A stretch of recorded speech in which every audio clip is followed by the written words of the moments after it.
Hi guys, I'm Adam Bishop. I'm a 7-time World's Strongest Man competitor, and today we're going to be looking at the deadlift. It's one of my favourite lifts. Very simple movement. There's a couple of things that I see a lot of people getting wrong on it, that if you can kind of sort out and tweak those little technique changes, you'll find your deadlift shooting up as well.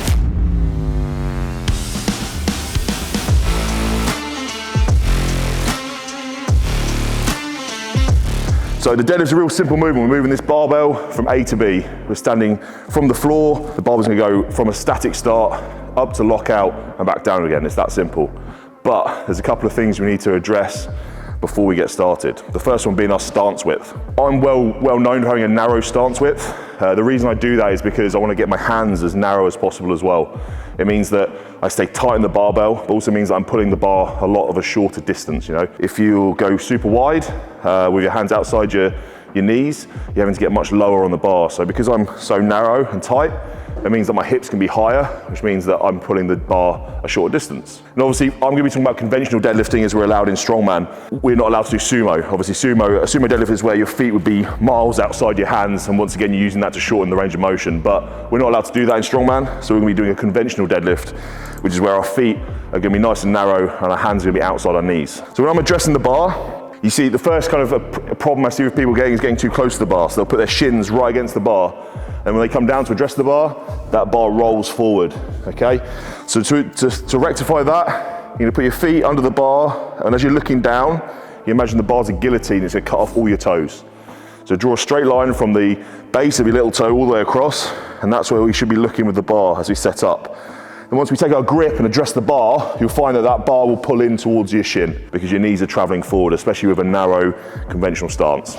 In terms of our grip, most of the time I'll be pulling with a double overhand grip or a hook grip or with straps. If you're using a mixed grip, obviously it's slightly different. I'd make sure you'd be using that mixed grip for all your training.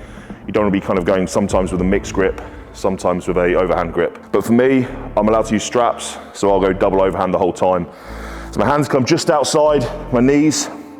I'm staying nice and tight, and that's my start position. So a lot of the time when I see people failing deadlifts at the top, it's usually because their start position is not in the right place. You have to make sure you get your spine locked in nice and tight and into a good start position. And what I mean a good start position is the fact that you're going to be getting a nice neutral and kind of locked in lumbar spine. Some thoracic roundings, that's your upper back. Some thoracic roundings okay. It does give you some more speed off the floor, but it's key we get our lumbar spine locked in. I found that the best way to do that is to lock in my lats. Obviously your lats are two massive muscles that are running down your back, okay? They kind of give you that kind of V shape in your back. And those lats, if we can get them nice and tight and locked in, it's gonna stabilize our spine. So a little cue I've used with most people tend to work is I'm trying to bend the bar. Okay, so when I'm into my start position here with my grip, I'm trying to bend that bar and pull it as hard as I can and turn the inside of my elbows to the front. Okay, that's creating some kind of torque within my shoulder and getting me to lock my lats in, which then sets my spine. Once we've set our spine, we're able to then pull the bar, okay? But it's not a case of grip it and rip it. So many people I see will grip it, rip it, the hips will shoot, and suddenly their back is rounding and it's not looking like a fantastic pull, and it looks like they're gonna injure themselves. I always equate this to like driving a car.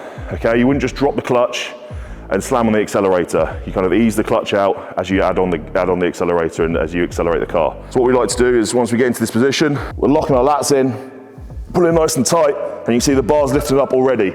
I'm not really pulling on the bar per se yet, but when I'm locking my lats in, it's giving that force that the bar's lifting up. Okay, once you go into that start position there and it's nice and tight, we can then finish the lift. So stance, my grip's in nice and tight, I'm bending the bar nice and tight, and then I can apply force, okay?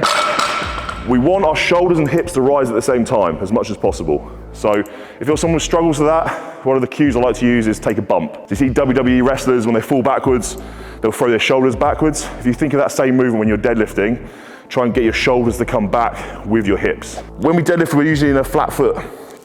We don't want to be deadlifting in trainers, you know. Trainers or weightlifting shoes will give you an extra inch that you've got to pull the bar. That's why most of the time we'll either be in socks or a really flat shoe with a very thin sole. That will allow us to pull on the midpoint of our foot as we're putting back on that bar. If we end up going too far on our toes, our shoulders will come forward, too far back, and we'll fall over backwards and everyone has a good laugh at you in the gym. Make sure you're trying to sit back as much as possible and you're holding onto this bar. So if you start pulling the bar from here where your shoulders are too far in front, you're never going to be successful. We want to bring those shoulders back and over the bar so your arms are a nice straight line. Once you get that start position right, the rest of the lift will follow, and it's super easy. So as I'm working up the weights, I like to make sure that I'm pulling every single rep as if it's a heavy weight. I've done away with like warm-up sets. I'm basically treating every single set as if it's 400 plus kilos. It's really important to be consistent with your lifting. You don't want to be lifting one way and then changing your technique. So my setup is exactly the same whether I'm lifting a lightweight or a super heavy weight. I'm always trying to pull that bar as fast as I can, every single weight that I take, and I'll just work up. For me, taking quite large jumps, I'm trying to work up to that heavier weight, but make sure you're not taking too big a jumps that you're not actually getting any work in on the deadlift. You know, you want to take smaller jumps so you can get more work done if you're not lifting as heavy. Obviously, if you're lifting heavier, like 300 plus, then you're going to take some bigger jumps to make sure you're conserving energy. Okay, so obviously you've got your standard gym barbell, which is kind of 7 foot long, usually about 28 mil in diameter. Great for everyday kind of use. And you've got what's called a deadlift bar, which is what we're pulling on here. So a deadlift bar is a specialist bar. It's half a foot longer. It's got no center knurling, and it's got a quite aggressive knurling for your grip. And I think it's 27 mil as well. It's a little bit thinner, which means it's easier to grip, and it also bends a lot more when you've got a heavier load on there. So the idea is, with the longer collars, you can fit more plates on, and with the slightly bendier bar, you get a little bit more whip, and it makes the lift a little bit easier coming off the floor in theory. Some people struggle with the whip, the fact that if you don't control it and you try and pull too fast, you can get like a double bounce and it can pull you down. So going back to those points we talked about getting really tight with your lats at the setup, hugely important when you pull a deadlift bar, because you have to pull what's known as the slack out of the bar. So going back to, that clutch mechanism in the car, when you're kind of easing that clutch out and getting nice and tight with your lats, we're actually pulling the slack out of the bar, and you'll see as we get heavier with it, obviously that slack gets bigger and bigger.